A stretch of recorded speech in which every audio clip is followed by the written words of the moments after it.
Apa kabar Teh? Alhamdulillah baik. Alhamdulillah. Gimana Teh? Bisa cerita sedikit background keluarga dan agama sebelumnya? Oh ya. Assalamualaikum. Saya nama aslinya Lois Eunike Domanita Simanjuntak. Saya lahir di Jakarta 2 Maret 1993. Saya dari keluarga besar Kristen Protestan, aliran Kristen Protestan yang taat beragama.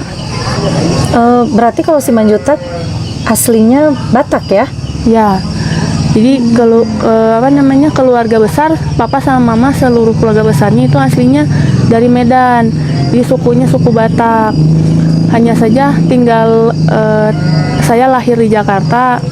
Dari TK sampai SD, kelas 3 SD.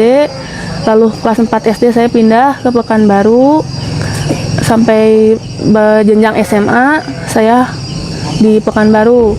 Untuk kuliahnya saya pindah ke Bandung. Saya minta sama orang tua untuk merantau ke Bandung kuliahnya. Itu kalau dari kecil itu sekolahnya negeri atau sekolah Kristen atau? Kalau dari TK sampai SD, saya sekolahnya di Tarakanita 2 Jakarta.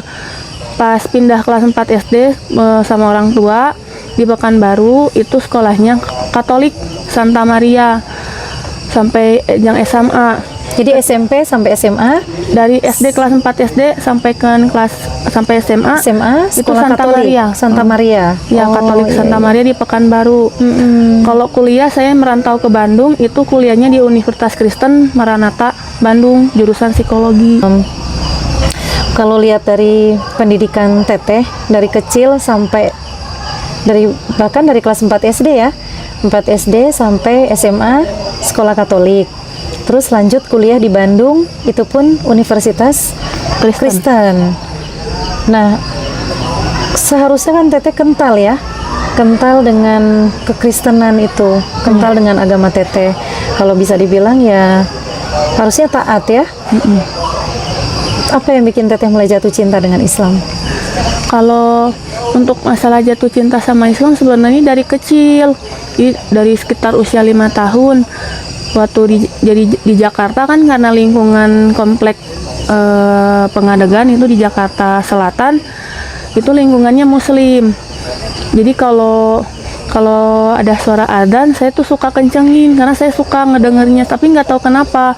Terus kalau Idul Fitri, saya tuh suka ikut Hari Raya Idul Fitri kan, kalau takbiran itu seneng banget kedengeran.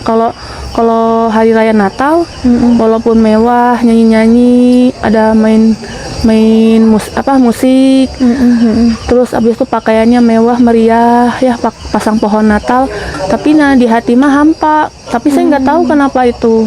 Jadi perbandingannya itu terlihat jelas, kerasa di hati. Nah, terus kalau pembantu lagi sholat, saya ikutan, kan lihatnya sembayang. Dia bilang, mbak, saya ikutan tata cara sholat teh. Dan itu ngerasa punya kebahagiaan di hati, tapi saya tidak mengerti kenapa. Dan itu nggak pernah bilang ke orang tua. Kalau itu pas di Jakarta, pas ketika pindah ke Pekanbaru, suasananya berbeda karena kan satu kampungnya Kristen semua. Ada Muslim, tapi pernah ada satu keluarga Muslim keusir. Jadi pada akhirnya full isinya Kristen semua dan banyak gereja, macam-macam gerejanya di sana. Dan saya ngerasa nggak betah di sana, itu nggak betah. Jadi ya, tapi harus dibetahin. Pada akhirnya sampai SMA di sana, saya kuliah ke Bandung, minta sama orang tua, minta orang tua untuk kuliah ke Bandung. Alhamdulillah pas di Bandung lah saya mengenal Islam, itu lewat dari akhlak orang-orang Muslim di sekitar kampus, karena kan di sekitar kampus tuh mayoritasnya Muslim dan banyak masjid di sana. Saya melihat akhlak mereka itu baik, jadi ramah. Kan saya kenal orang Sunda teh ternyata ramah, kata saya teh sopan. Terus kalau saya masuk ke dalam ruangan mbak-mbak di kosan, kan saya di kosan tuh yang bersih-bersihnya tuh orang Muslim semua. Jadi kalau saya masuk ke ruangannya tuh saya perhatikan kenapa ya bersih banget, ini bersih banget itu. Jadi senang bersih. senang bebersih. Jadi saya melihat akhlak dan juga toleransi beragamanya itu tinggi. Masya Allah. Toleransi, dari situ saya mulai tertariknya, Mulai jatuh cinta ya. ya dari akhlak pertamanya. Jadi mulai mengenal Islam itu yang tadinya baru sekedar seneng dengar azan gitu ya, di lingkungan Muslim, terus tiba-tiba pindah ke Pekanbaru ya. Pekanbaru yang bukan mayoritas ya, malah Full non Muslim semua. Bahkan ada satu Muslim yang malah terusir gitu ya. Tapi di situ Teteh justru nggak nyaman, nggak betah. Ketika pindah ke Bandung, kuliah masih di Universitas Kristen, tapi semakin mengenal akhlak Islam dan Muslim yang tinggal di sekitar universitas ya. Iya. Masya Allah. Terus kapan mulai semakin mantap dengan Islam? Kalau untuk mantap Islam itu saya itu perbandingan kitab antara, tapi saya tuh ngedalamin dulu Alkitab Kristen, Bible. Jadi Bible-nya Kristen itu, jadi sebelumnya kan ceritanya sebelumnya mah saya kan pulang ya pas 2013, akhir 2013 saya pulang ke Pekanbaru. Awal sebelum saya mau mendalamin Bible itu, saya tuh tanya dulu sama Mama, suatu hari kalau saya menikah sama orang Muslim gimana? Saya tanya kan, Mama aku marah besar, cuma nanyanya kenapa marah besar ya, marahnya ngeledak-ledak.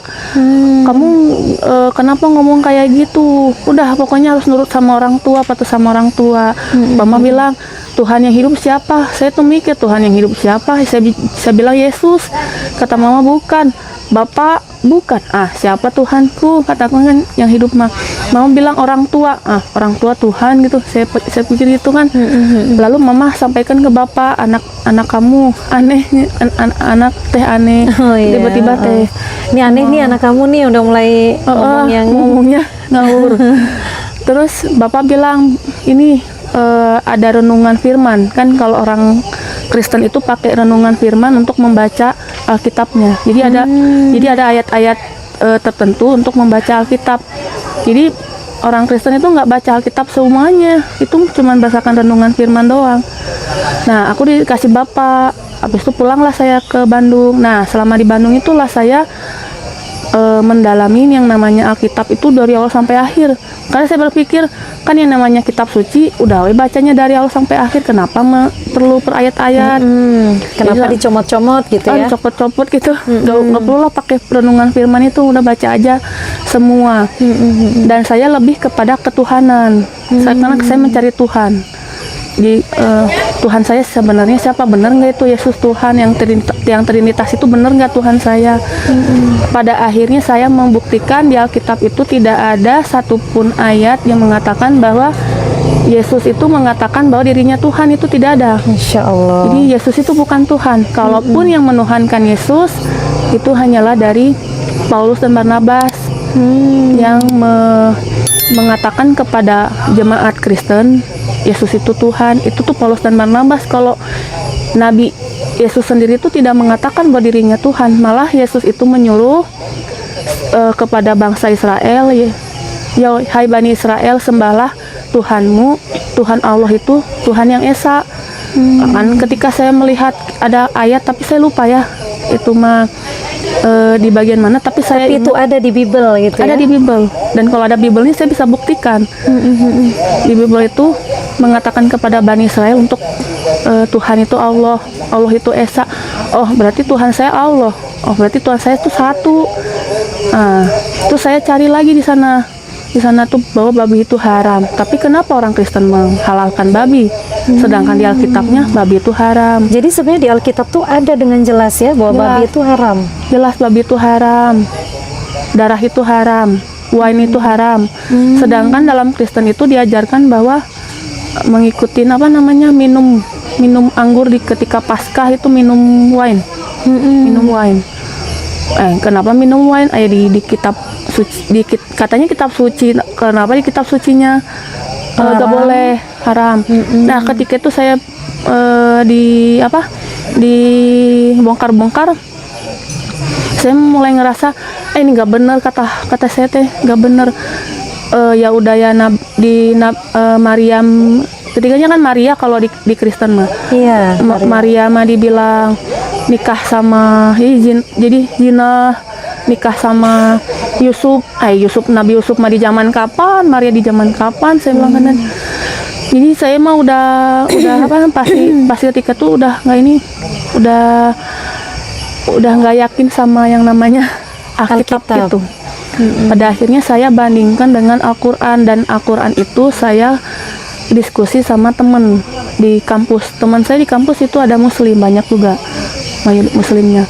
Dan saya punya teman deket, saya cerita sama dia kalau saya tuh tertarik Islam, tapi saya pengen perbandingan kitab dengan Al-Quran. Saya pinjam Al-Quran dia pinjamin, saya buka Quran.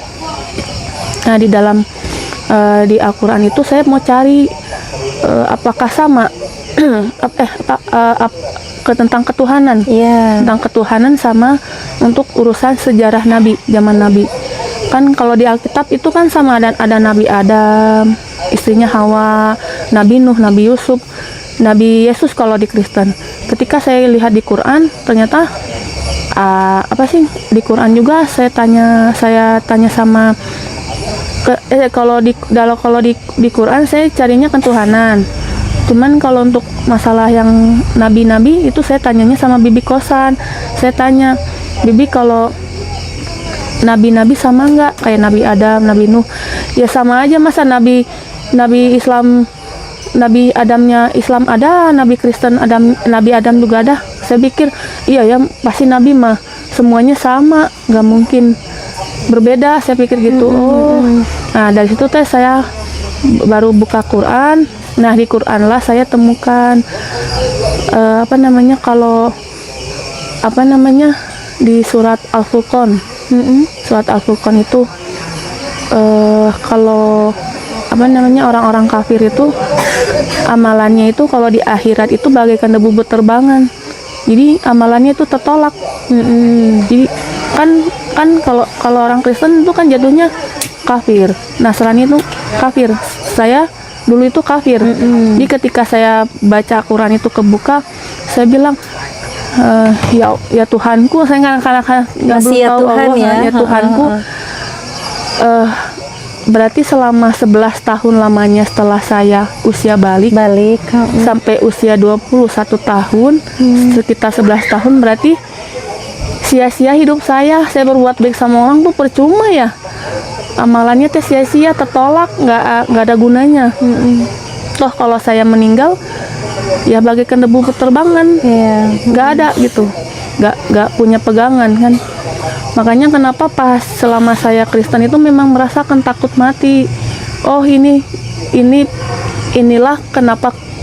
jawabannya kenapa saya takut mati, karena agama yang saya yakinin itu bukan agama Islam.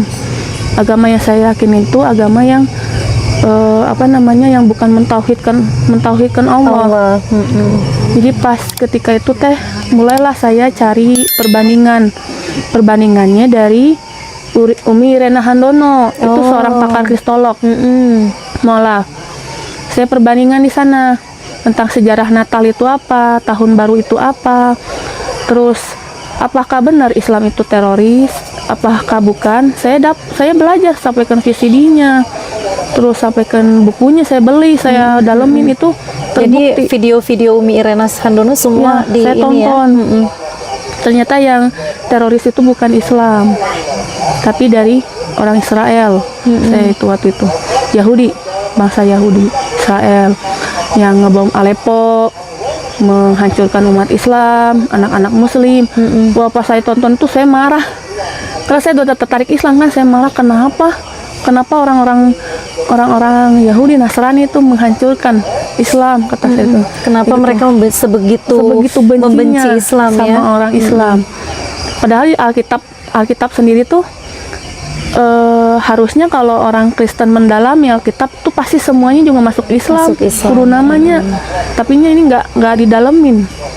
Maka setelah dari situ saya tuh ngerasa kesel, ngerasa sempat marah sama Allah.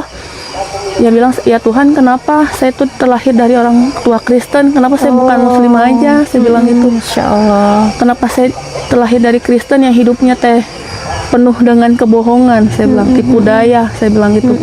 Saya marah ketika itu. Terus pada akhirnya saya bilang, ya Tuhanku, saya harus kemana? Saya Tuhannya siapa? Saya harus kemana? Agama yang saya harus yakinin tuh kemana? Pada tengah malam pas tidur tuh saya mimpi lihat Ka'bah dikasih sama Allah. Masya Allah. Mimpi lihat Ka'bah tuh jelas banget kan, tapi di luar pagar kan, dipagari. Kalau orang Nasrani tuh kan, pokoknya orang di luar Muslim tuh nggak boleh ya masuk ke dalam. Jadi saya tuh di pagaran saya lihat Ka'bah jelas banget yang ada pintu depannya.